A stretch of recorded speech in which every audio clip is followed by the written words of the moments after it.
اب آپ ذرا پہلے تو آپ کا جو دھواں دار انٹرویو تھا اس پہ بھی ذرا میں بات کروں گی کہ کیا پہلے بلکہ اگر میں اس پہ بات کر ہی لوں کہ یہ جو آپ نے بیانات دیے اور پی ایم ایل این کے خلاف کھل کر دیے، یہ آپ نے پرسنل کیپیسٹی میں دیا یا اس کو پارٹی پالیسی سمجھا جائے؟ جی بہت شکریہ۔ ایک تو یہ کہ یہ بیانات میں نے آج نہیں دیے، ایک ہفتہ 10 دن پہلے میں نے اسلام آباد میں دیے اور پچھلے 4 دن سے میں کراچی بیٹھا ہوں، نمبر 1 بات۔ دوسری بات یہ کہ میں نے مسلم لیگ نون کے خلاف بیانات نہیں دیے۔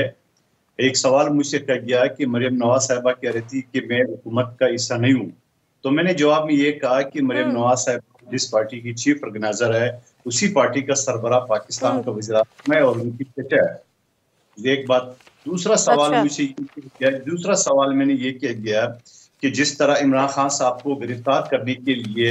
عام غریب آدمی کے گھر پہ تو صبح 4 بجے سیڑھی لگا کے پولیس والے گھستے ہیں، عمران خان صاحب کو گرفتار کرنے کے لیے دن 2 بجے ڈول باجے کے ساتھ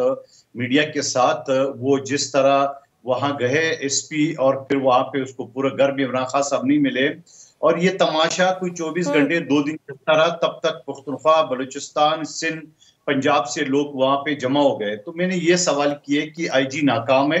اور رانا ثناء اللہ صاحب نے جو عملی تھی وہ اس کی جو ہے نا وہ صحیح نہیں تھی، اس طرح سے گرفتاری نہیں کرتے۔ پہلے یہ بتائیں کہ جس انٹرویو کی آپ بات کر رہے ہیں اس میں آپ نے وزارت داخلہ اور خزانہ نون لیگ سے نہیں چل رہی تو کسی اور پارٹی کو دے دیں، یہ بات بھی آپ نے کی ہے رانا ثناء اللہ صاحب اور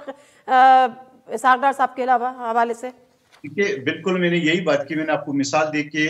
تفصیل بتانے کی کوشش کی، آپ نے روک لیا ہے۔ لیکن یہ آپ کی پرسنل کیپیسٹی میں کی، پارٹی پالیسی نہیں ہے؟ نہیں، میرے پرسنل پہ میں پارٹی کا ترجمان نہیں ہوں، کادنا سرکن ہوں، میں نے اپنی پرسنل کیپیسٹی میں کیا ہے کیونکہ مفتاح اسماعیل اسحاق